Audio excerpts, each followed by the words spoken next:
I mean, I was told by my film professor, there are films and there are movies. And sometimes you've got to know what you're walking into. Yeah. See, but I come from a time when movies were films. All right, guys, look, I'm not going to lie. Things just aren't normal right now, okay? We can't ignore it. I can't really run away from the controversy.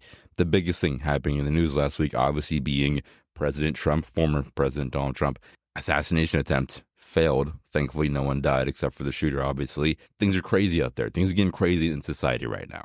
And also, Ice Spice got a boyfriend. What's going on with that? I mean, I thought I was her boyfriend, but, it's whatever. It's no big deal. It's whatever. I don't really care about it anymore. I'm not crying. You're crying. Stop saying I'm crying. I'm not crying. And also, Justin Timberlake caught with a DUI. That was a couple weeks ago, but still, Justin Timberlake's the GOAT, and now he's tarnishing his image. What's even going on anymore? Society's really crumbling right now, but maybe the biggest thing that happened in the news over the weekend, and the biggest piece of controversy that I saw, was the fact that the Court of Cinema still has like 5 X-Men films to go through, and we aren't even that much done with it yet. And it's really concerning. I saw on Twitter, everyone just ranting about, hey, how's the Court of Cinema going to finish this X-Men series in time? Well, listen, okay, we have a plan in place. Me and my team, we sat down together and we said, hey, this is how we're going to do it. And it's going to be really good. It's going to be really fun. And I definitely agree with my team. We're going to get this done for you guys. So I hope this is done trending from being number 1. It's been number 1 trending for the past few days now. It's very concerning. So today we're going into X-Men Apocalypse, a film that I used to love for a pretty long time, but now my viewings on this movie have kind of changed a little bit after rewatching it. I really loved this movie. I really loved it to the point of defending it. But now I have to admit, this film isn't at all what I thought it was in the past. So we're going to go ahead and talk about it. I'm going to stop yapping. And before we do, though, I did receive a letter today from my Court of Cinema podcast producer and also Kevin Feige and also a group of lawyers over from Disney. And they're pretty mad at me for talking trash about this series. So I do have something to read off to you guys. This is something that I wrote myself here. So let's see. I would like to, Logan, the host of the Court of Cinema podcast, apologize deeply for ever saying that X-Men movies were bad in any sort of way. X-Men films are very influential and they're all really good movies, and they all have great characters with great character development, not only including Logan, but also Storm and Cyclops have had great character development, and they are better characters than Iron Man or Captain America in the MCU. And I love X-Men. X-Men rocks. I love X-Men. Go see Deadpool and Wolverine, and go watch Madam Web, and also go watch Agatha, Covenant of Harkness, coming out later this fall on Disney+. And that's what I had to say. That's written by me, not by anyone over at Disney, lawyers, execs, or Kevin Feige. That was all me. I wrote it myself. And glad I got that out of the way. Now we can go ahead and start talking about X-Men Apocalypse, a very good movie that I used to love, but now I start to think it's not that good at all. Oh, and one more thing I just forgot to mention entirely, Deadpool and Wolverine. It's coming out next week, Friday. I got my tickets. I'm very excited for the movie. I'm expecting Deadpool and Wolverine to be a mid-film. I don't think it's going to be good at all. I do think Ryan Reynolds and Hugh Jackman coming back are just absolutely incredible things, an absolute pipe dream. This happening is making me very happy as a fan and as a fanboy. I'm excited to see Deadpool and Wolverine. Will it be mid? Most likely, but I am hoping I will be surprised and proven wrong. But with that out of the way, Deadpool and Wolverine next week. We're going to go take a time machine, not to next week, but we're going to take a time machine back to 2016 for X-Men Apocalypse. Now, X-Men Apocalypse is coming after us right after the events of Days of Future Past, a movie that got a lot of love critically, financially. As much as I hate to say, I don't really love Future Past, that movie was very successful. So riding off of that success of a lot of good movies, one really good film, you have to think Apocalypse should do really well. I mean, they have to take into account, they learned a lot of lessons here. They had a lot of movies prior to this film, so they had to know, hey, how to make a good X-Men movie at this point. So Apocalypse should have a certain rhythm that can make it a very all-star incredible film. In some distant future, that's the case. In this instance, it's not that at all. This movie is supposed to be the new and improved X-Men, kind of not a reboot, that was Future Past. This is the first entry since the reboot of the X-Men. We don't have the same core group It's a completely different group, completely new casting, the same timeline that got reset, but just different people playing them. So over at the box office, this film made $543.9 million against a budget of $178 million. This film also ranked number 15 on the year for 2016, sorry, ignore that. So this movie performed pretty well. It did do good in terms of it making back its budget and more, and also taking into account you have to think about the theater cut and also the marketing for the movie. So $543 million against a budget of 178 isn't that good, I think, for X-Men standards, but in terms of just general film standards, it is a decent job in terms of that. And you have to also think this year for film, 2016, extremely stacked. I mean, you have Deadpool, you also have Batman vs. Superman, Captain America Civil War, Rogue One, Zootopia. List goes on, a ton of bangers in the year 2016. So the fact that this is even in the top 20 is definitely very respectable. Over on Rotten Tomatoes, this film has a 47% critic score and a 65% audience score, which is extremely fair, extremely well-deserved. I love this movie, but I have to admit, it struggles to really perform at the level that it should be performing at. I'll get into my ranking and my review later on, but it's not that good. We have over from the Roger Ebert website. Roger Ebert sadly passed away when this film came out, so we do have a different review here from his website at rogerebert.com. I'll leave it down below, but we have a review here from Angelica, Jade, Bastien, who gave this film a 1 out of 4 stars. There's a very small blurb from her review, but it's really everything that I can really say about this movie, is that the greatest sin of X-Men Apocalypse, by far, is how terribly it wastes some of the greatest modern actors of all time. And that's extremely true. I mean, like I said, Michael Fassbender, you have an incredible actor with Michael Fassbender who's really always been underrated. And the reason being is because he wasted a lot of his years really making these X-Men films. I love Michael Fassbender with all my heart. We don't deserve him. He deserves like 10 Oscars at this point. But still, they waste so much incredible talent for just mediocre content. And not even just that, James McAvoy, who's really always been good. Oscar Isaac is really good as well. I've watched a lot of his films this year, from Inside Llewyn Davis, Star Wars I tapped into last December. He's also really good in that. He's an incredible actor on all fronts, and I really am upset to see him get done dirty here. Jennifer Lawrence, incredible actress. Is she one of the best of the decade, or the century? Sorry. No, but she's still really good. I still love her. Nicholas Hoult, who I said before is always getting done dirty. You even have Sansa Stark in here, Sophie Turner, who's also not a great actress, but she's still really good, and definitely at the peak of Game of Thrones, I guess this film came out, they definitely really wasted her as well. Over on Letterboxd, this film has a 2.6 out of 5 average, and that's a very reasonable understanding average. We have a review here from a user who gave this film a 2.5 out of 5 stars, and in this review, this person wrote, "I swear to God, if they keep this up, they're going to say that X-Men did 9/11. And that one made me chuckle a little bit, but still, I talk about it a lot here with the mutant racism and also all the mutant controversy. It's kind of feeling at this point a little bit overplayed, not done in any kind of refreshing way. So it makes me a little bit frustrated. The last movie did it pretty good. This one kind of feels a little bit too repetitive. They're, really tapping into the same themes, but not doing anything new with it, which is very frustrating for me as an audience member. But just like Tyler said in his review, yeah, they might as well say that the X-Men did 9/11. I mean, if they're saying that X-Men is, gods at this point, I mean, we have Apocalypse being pretty much Jesus. I mean, taking the 4 horsemen from the Bible, or the Bible taking the 4 horsemen from them. I mean, at this point, why didn't they do 9/11? I mean, you might as well say that. Will it be controversial? Sure. And definitely. But at this point, you've done so much that a 9/11 reference for X-Men wouldn't really surprise me. But hey, look, with all that egregious prologue gap time out of the way, let's just go ahead and start diving into this movie, a film that I once loved, but now I may have treated it a little bit too nicely because I think I really did overrate this movie for a pretty long time. Why would she be the leader? Because Jennifer Lawrence plays her? Oh, right, okay, we can make that happen. Yeah, and we already said she ages slowly, so that works, and we'll just have to figure out the rest of the casting. What do you mean? Well, this takes place in the 80s, so like Beast would be in his 40s. We'll have to get a new actor to play him. I figured it could still be Nicholas Hoult. He's like in his mid-20s. Yeah, but we could just pretend like he's in his 40s. Like age him with makeup? Not even, no, just pretend. Oh, yeah, and we could pretend that Rose Byrne is in her 50s. We can get nuts with this. I don't know, man, this seems a little weird. Nah, it'll be fine. Okay, maybe for this one. And what makes this really tough for me is that at one point, I really loved this film. I was prepared to come on this episode and say, you know what? X-Men Apocalypse is really good. It's a really great movie. You guys don't understand X-Men Apocalypse. And then I watched it again and I realized, what am I thinking? I'm absolutely wrong. So look, go ahead and we're going to start diving into this one with the meat and potatoes here. The opening of the movie, we've gone through every single X-Men film so far. And for every single movie, good or bad, I've given props to the opening for the movie. The openings are always extremely consistent.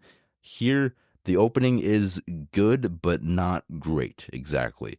The opening for this movie does just kind of lose the magic that was in the previous films. There's a lot of different pillars to making a great movie, but the biggest thing of all, one of them at least, is the opening for a movie. The opening is the first taste the audience has to everything that's happening in the film, so you have to do a lot with the opening, and a good opening really does set the pace for the entire movie going forward.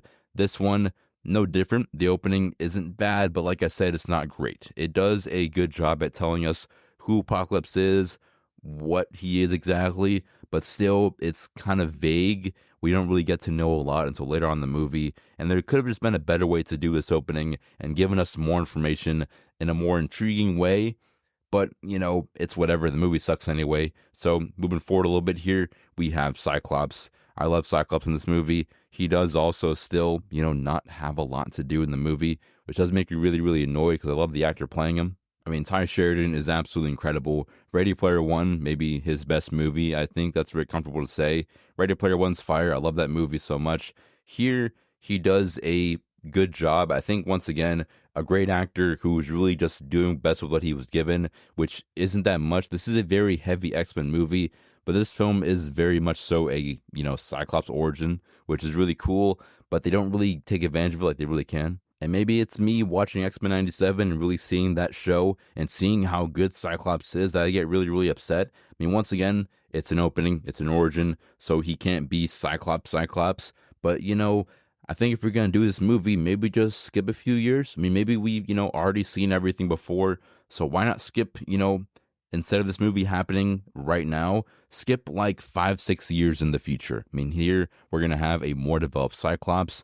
We're not going to have Storm yet, but we're going to have a more, developed team. Maybe we'll also get Jubilee in this movie, which Jubilee I'll talk about in a second here. But hey, maybe set this movie at least like 5-6 years in the future. It'll make more sense.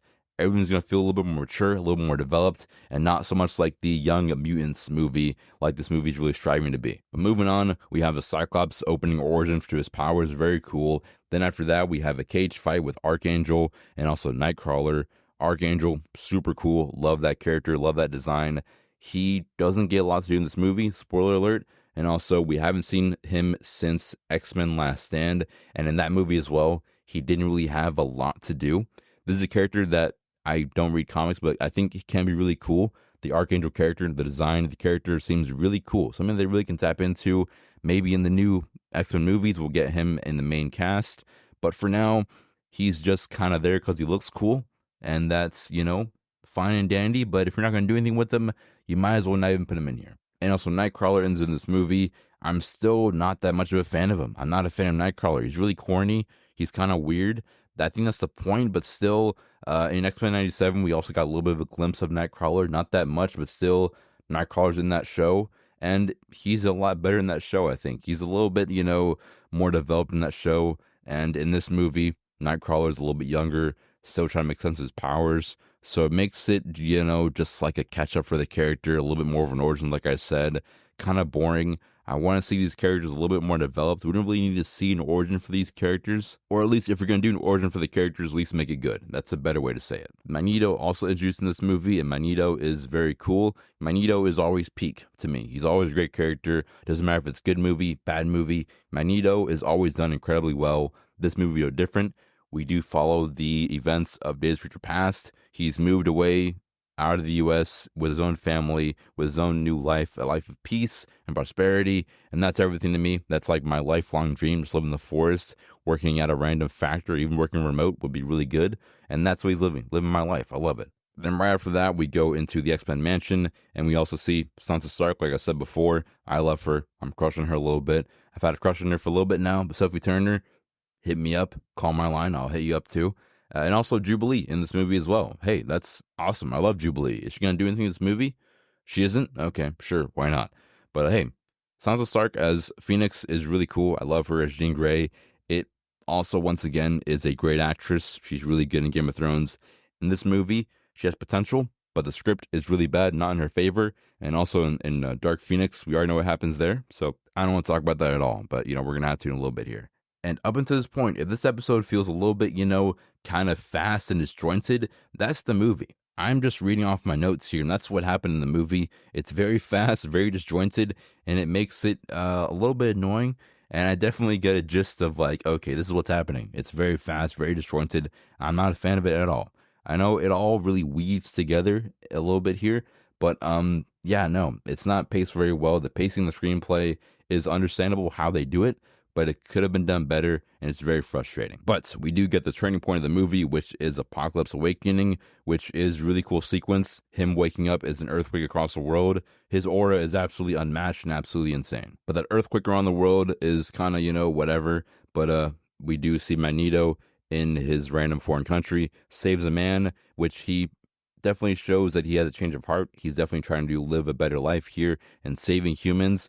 Definitely was not in his status quo before, but it is here, which is absolutely incredible. And then also I love this look on his face after he saves that human, knowing that his life is just officially really over. Even though a good deed is going to lead to his demise is just incredibly tragic. And it's sad seeing this character. I relate to him a lot. He's really good. They did this guy so dirty. I mean, Michael Fassbender deserved to be just so much more in this movie, and he wasn't. But we're going to get to that also a little bit later. Jean Grey is also a lot better in this movie. I think that they do a better job here of introducing the character. This is, I think, still poorly managed. I don't think that the Dark Phoenix storyline should be done so quick and so fast. I understand it's a great story. It's hard to help yourself, but still, Dark Phoenix being done is something that should be more of an event kind of movie. And in terms of what we got, it's not that good. And here, I think that they were just doing Dark Phoenix just because they had Jean Grey. And just because they can redo Last Stand. That's not why you should do that movie. I do love the character. I love comics. I don't read them that much. But still, I think that this character in this story should be done with a purpose. And doing that Dark Phoenix storyline after one movie is really not that much better than what they did in the past. At the very least, with this movie, we're getting more of Jean Grey. She has more lines of dialogue and more moments of her being an actual human being. So that makes it a little bit better to soak up. But still, it has a chance to be really good, but it doesn't do that at all. But what is really good, better than anything else, is still Magneto. Magneto goes back home to see his daughter missing. And in this sequence, I absolutely love it. Magneto being confronted by the police and him just having to watch his wife and his child die is absolutely tragic. Perhaps the best X-Men moment for Magneto by far, maybe. Just because this is just really a character that has only good scene after good scene. It's hard to really pinpoint one really good X-Men Magneto sequence, but this one in Apocalypse of him going back home and watching his wife and his daughter be killed in front of him is maybe the best thing for this character, just because we see him try to live a good life, but his pain and his trauma only follows him wherever he goes, no matter what. It's like his fate, it's like his destiny, which is just incredibly tragic. And then also him taking the necklace with his mother inside of the little locket there and killing those guards with it is also incredibly tragic, incredibly painful, and one that I just really hate to watch, but it's just so incredibly well done. Him screaming up into the sky to the gods, is this what you want me to be? Is this who I am? That's just really everything about this character in one single scene, which is incredibly effective. Also, bows and arrows by the cops there, not a good choice, very stupid. You're not Legolas, so put it down. After that, we also get Storm introduced in this movie. Storm is a character that also was in dire need of being redone here a little bit, and Storm in this movie is perhaps just as bad, if not worse, than Halle Berry, which is very impressive because that's really hard to do. Now, once again, I like that this character has a little bit more character to her. We have more scenes of her being an actual human being, so that's very appreciative. I definitely appreciate that. That being said, could they have done better? Yeah, still. I mean, there's still nothing here for this character. And once again, I'll reference it a lot here because I just watched that series. X-Men 97 does her character a lot better in that show. And that character in X-Men 97 doesn't have a whole lot to do. In terms of the plot of that story, she does have a big arc in that show, but still, in X-Men 97, she's not even the main character, but she still has better development in anything that we've ever seen live action. But in this movie, she idols Mystique, which is really cool. I love seeing her, being a character with ambition, with heart, with actual goals in mind. That makes it a little more interesting, a little bit more relatable. but still, it's not that good. Also, Apocalypse. I didn't mention him that much because not really in this movie. Apocalypse is gross. I don't like the makeup. I don't really like anything here. It looks scary. It looks like a Power Rangers villain. I'm not a fan of it. But we have this sequence here of him recruiting the new Four Horsemen. Very cool. This guy is incredibly hard, incredibly menacing. He's really cool, but done also incredibly dirty, incredibly bad. I don't read comics, but this guy is hyped up a lot, but he doesn't do anything at all. He's like Barney James, supposed to be a prodigy, supposed to be, LeBron James' son, but he ain't nothing. He's garbage. He's hot garbage in this movie. He gets packed up, so whatever. But still, the recruitment stuff of all the Four Horsemen, incredibly cool. I love all of it. Him recruiting Storm, changing her hair to white, and also really having the ability to enhance mutant powers. That's kind of cool. I gotta admit, he's going into his bag a little bit. He's showing me his bag of tricks. I'm getting a little bit scared, not gonna lie. He's kind of him. Can't lie about it. So he goes to recruit Storm, then he goes to recruit Psylocke. He can also open portals. That's incredibly, convenient. He can go anywhere in the world in the span of like 5 minutes. That's like actually what it is in the movie, so whatever. He goes to recruit Storm, then he goes to recruit Psylocke, who's played by Olivia Munn. Olivia Munn, once again, she's really cute. She's really pretty. Been had a big crush on her for a pretty long time now. I know she's married to John Mulaney and has a kid with John Mulaney, so that won't really work out for me. And I'm also just a podcast guy, so that won't really work. But still, Olivia Munn, if you ever want to talk, hit me up. That's all I'm going to say. And once again, even more proof that this film is incredibly too fast. We have him jumping once again through a portal to go see Archangel and giving Archangel an upgrade, which is really cool. But yet again, incredibly fast, incredibly, convenient, not very exciting. He jumps from point to point with really no stress in mind. He is him, but still a little bit of struggle, a little bit more showcase of what he can actually do would be nice. And the Archangel upgrade from him going to, the angel guy to actual Archangel with the metal wings. Gotta admit, once again, that's sick. That's absolute aura. He is going into his bag of tricks. He's really just pulling out everything. I gotta admit, that's really tough. That's really hard. Even though he's a villain, hey, he's got my respect. He's got my sign off. He's okay doing his thing. Also, the suits, I didn't really know where they were coming from at first, but the suits also are looking a little bit crispy. Krispy Kreme. I like the suits all around this movie, but the suits for him, Apocalypse and his gang, look, they're cool. I like it. He's getting into his bag a little bit. Once again, I can't lie. He's got my respect. And also, once again, incredibly convenient, jumps through another little portal thing and goes to Magneto, who's about to slaughter the entire factory. Then, he takes them to Auschwitz, Germany, and he tells them to pull the metal out of the earth. Once again, where is Michael Fassbender's Oscar? He's absolutely incredible in this movie. I mean, really the emotion and screams and pain is really just everything with this character. I mean, him being brought back to the place where his life completely ended is genius. It's absolutely brilliant. There's a lot of mediocrity and stupidity done in this movie, but this one decision is smart. It works so well. It's incredibly beautiful. The film is mid, but moments like this really redeem a lot of hope for me. And once again, I ask, where is Michael Fassbender's Oscar? This scene alone is better than a lot of nominees in some years. So, just saying, the Academy probably going to get banned for that, but, they hate me already, so who cares?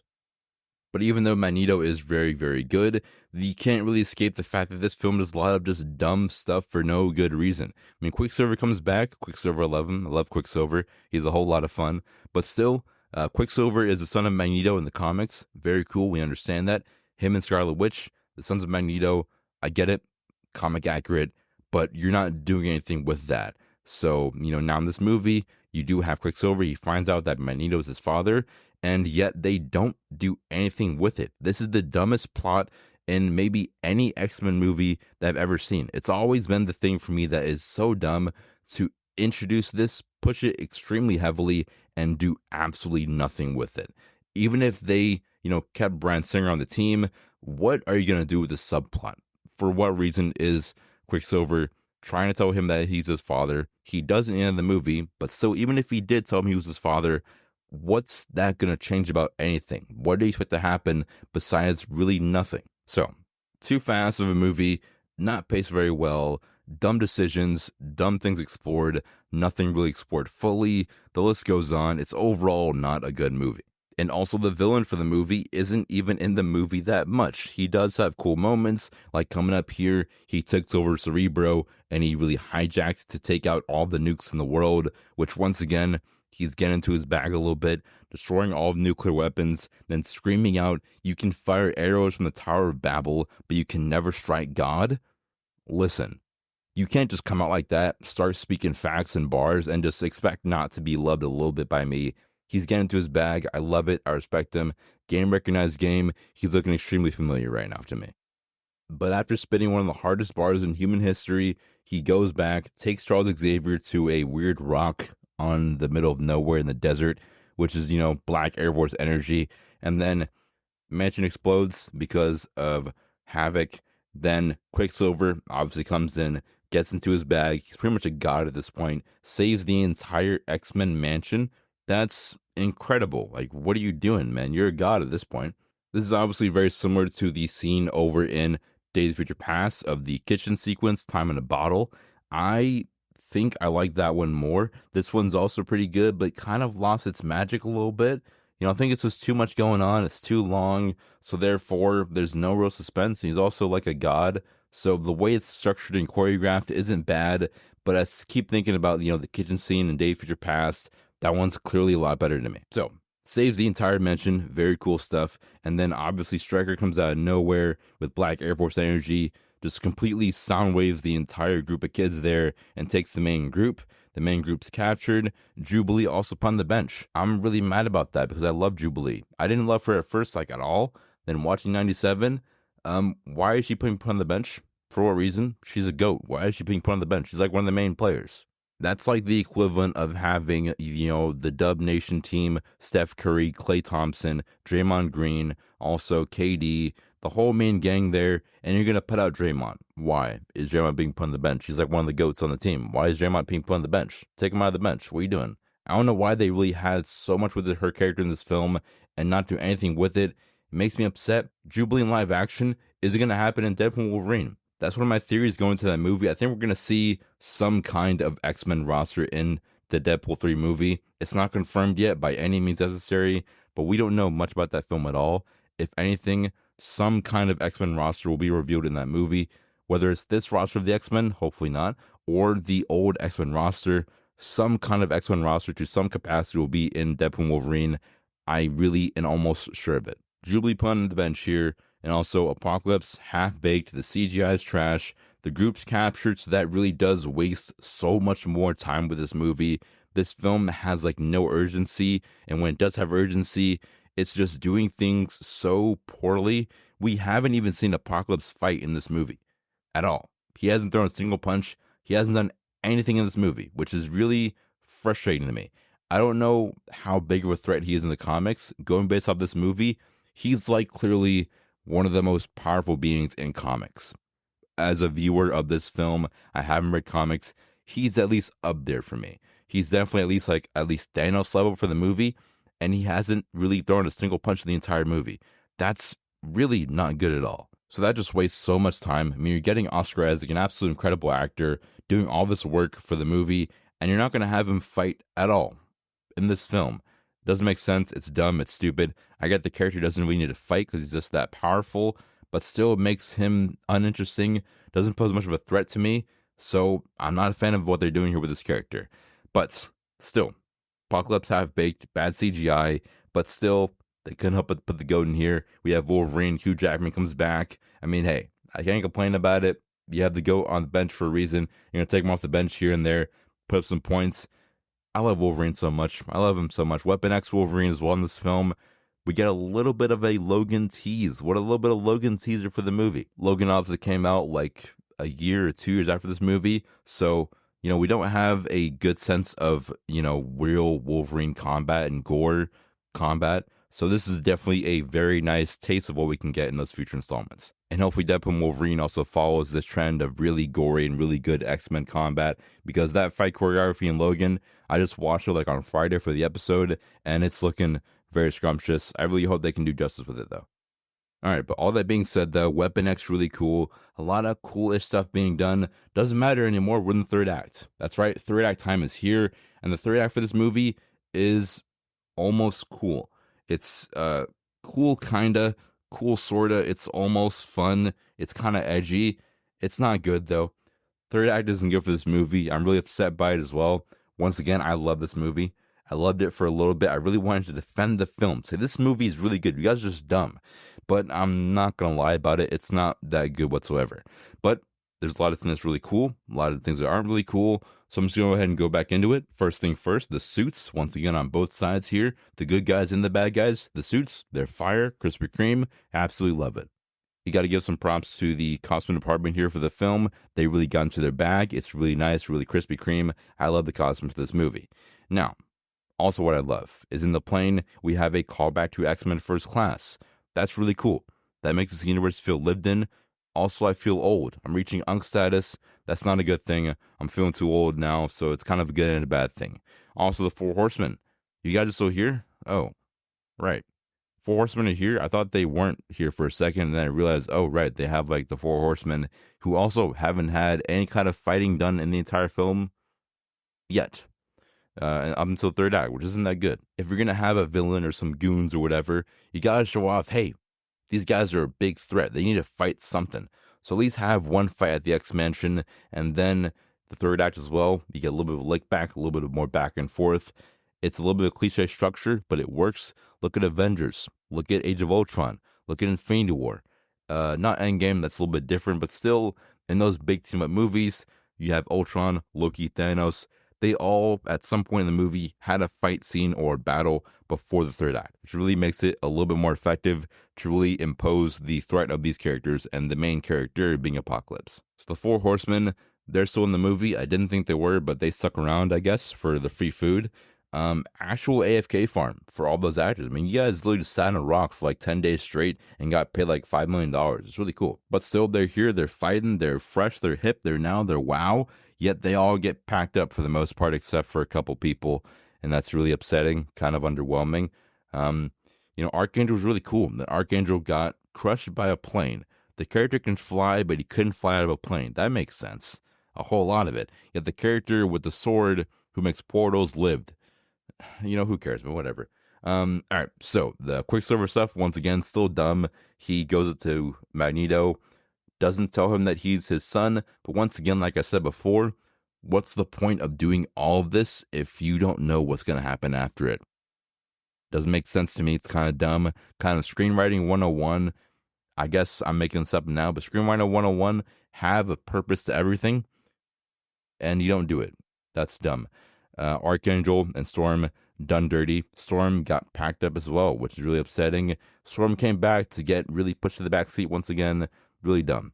But Professor X and Apocalypse mind battle stuff. That's cool. That's, hey, listen, you did a lot of bad stuff with this movie, but that's kind of cool. Apocalypse, Professor X mind battle in the X Mansion. That's hey, listen. You did a good job there. I'm not gonna lie. That's really cool.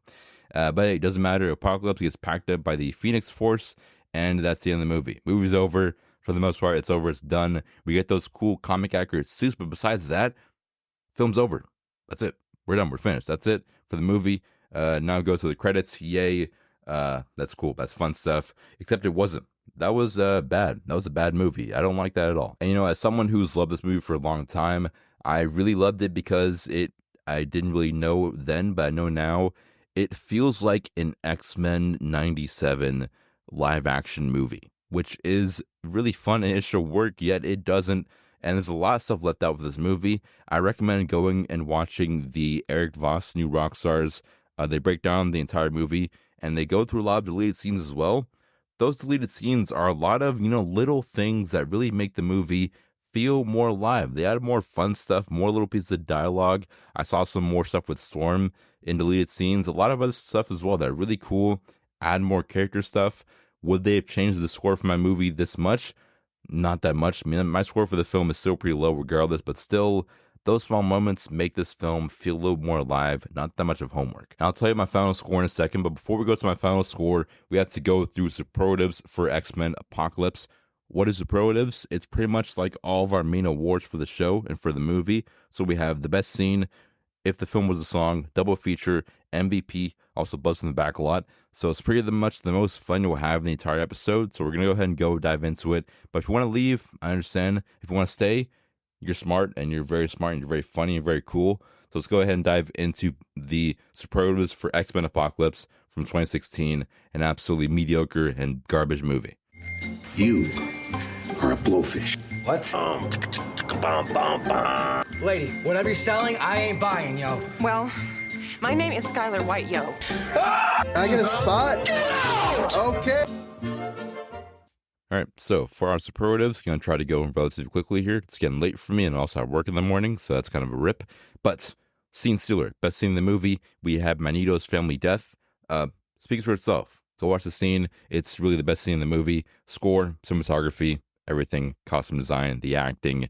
It's all around just a 9 out of 10 Magneto scene. He always has the best scenes. This movie no different. The best quote in the movie goes to Apocalypse. Once again, he was getting to his bag a little bit. I can't lie. Gotta give him props. Gotta give him respect. You can fire arrows from the Tower of Babel, but you can never strike God. That's just a bar. That's absolutely incredible. Hey, he hit it there. Can't lie. One small change for the movie, better pacing, better balancing, and also just more little moments. That's really needed for the film.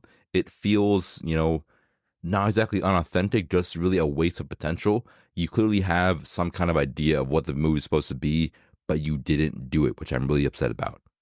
Double Trouble, a really good double feature for the movie. Go into X-Men Apocalypse, then watch Chernobyl. I don't know why Chernobyl is here, but Chernobyl is a really good miniseries. Just really watch Chernobyl. Watch Chernobyl. I mean, right now we have House of the Dragon, also The Boys, also we have The Bear. But still, Chernobyl is a really fun miniseries and really good one as well. One of the best of all time. So watch Chernobyl. That's all I want to say. The film's pretty bad, but Chernobyl, really good. Recommend Chernobyl. Go watch it, right now. If this film was a song, what would it be? Paper Late by Genesis. And I don't know why, but the movie's really bad, but the song is really good. Paper Late, Genesis, Phil Collins. Enough said. That's like a two-headed goat right there. Phil Collins literally carried that band on his back for years. Paper Late, one of their coolest songs. All right, so before we head out of here, we have our MVP, but before that, we have our Buzz from the Backlot. What is Buzz from the Backlot? Once again, I've said it before, time and time again, it's film fun facts. You need film fun facts to succeed in life. If you're on a Tinder date or a interview, 401k, Roth IRA, FHA loan for a house, whatever it may be, you need to have good movie fun facts to really enhance your conversation and your life. That's what this is. Buzz from the Backlot, you're going to love it. We're going to go into right now 3 fun facts for any kind of experience in your life. Our first fun fact, although not in the movie, Sir Patrick Stewart jokingly informed Bryan Singer that he would be willing to play Mystique should Jennifer Lawrence start playing up. He said, "I'm so ready to be naked, painted blue, and the world is ready for it too." I don't know why that's a fun fact exactly. I mean, why would he want to be naked and painted blue? Is it a fantasy? For me sometimes, but for him, I didn't know it was that fantasy too. All right, so second fun fact, we have at around 36 minutes, Michael Fassbender improvised the "Is this what you want from me? Is this who I am?" line in the movie after his family died.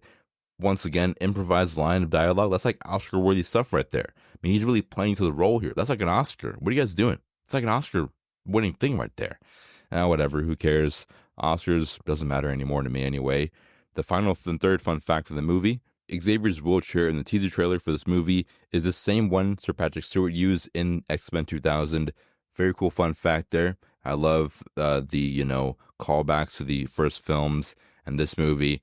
It really does make this movie and this universe feel so congruent and so well done, which according to that letter from my lawyers and also Kevin Feige, this universe absolutely is well done and incredibly congruent and also very repetitive with its quality, even though it's not. Okay, so that's all of our fun facts. So for the day, 3 good movie fun facts, and you're going to love it. I hope you use that in your day-to-day life because everyone around you loves you, including me. But the movie fun facts, it's going to elevate you to a new plane, brother. I promise you. The MVP for the movie goes to the one, the only, the incredible Michael Fassbender, non-debate. I love everyone else in this movie as well. I mean, from everyone. Cyclops, Professor X, Apocalypse, they're all really good actors in there. But Michael Fassbender, he's my GOAT. Always been my GOAT. This is the second win for him and the third or fourth nomination for him. He deserves it. He earned it. I love him in this movie. It's really good. him, the performance, the movie itself is an F+. That's our grade for it. It's not good. Nope. I was surprised by how bad it was. I was really upset by it too, because I could have watched like EO or Over the Hedge or something, but I didn't. I decided to watch this piece of garbage, which I'm very upset about, but it's whatever. My big question for you is, what would you do if you had to direct Apocalypse? I think my answer to that question would be never make it. That's a good one as well. So that's everything for Apocalypse. It is a mediocre film that you shouldn't really watch, but if you're like me and you don't really care about your mental health and you really want to go through all these X-Men movies for no reason, then watch it. Go for it. I think you're going to love it. Maybe, maybe not. But until the next time I talk to you, we're still going through this X-Men series. So later this week, we're going to have another entry into this X-Men series. And also next week, we're going to have Deadpool and Wolverine, obviously, on that Friday. But we're also going to have, we're going to go through Deadpool 2 again, Dark Phoenix, and also we're going to go through New Mutants. But until then, on, let's see, Friday or Saturday, we're going to be going through, I actually forgot, I'm looking at the TV guide here on the same letter from the lawyers. That's pretty fun. All right, let's see. So on Wednesday, the 17th here, Logan had to go through Apocalypse. Didn't really like it. No, boy, did I. And for the next episode, Logan goes through the movie Logan and goes through all of his childhood trauma and pain and tragedy in that incredible neo-noir Western movie from 2017 with the incredible Hugh Jackman.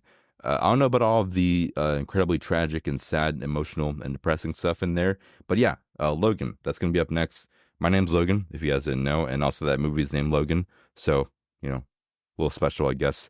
But until the next time I talk to you, stay swagged out, stay cool, watch more movies. Not an X-Men movie, but if you do, watch it. But until next time, watch more films, stay swagged out, stay cool. And I'm your host, Logan. I'll see you guys in the movies.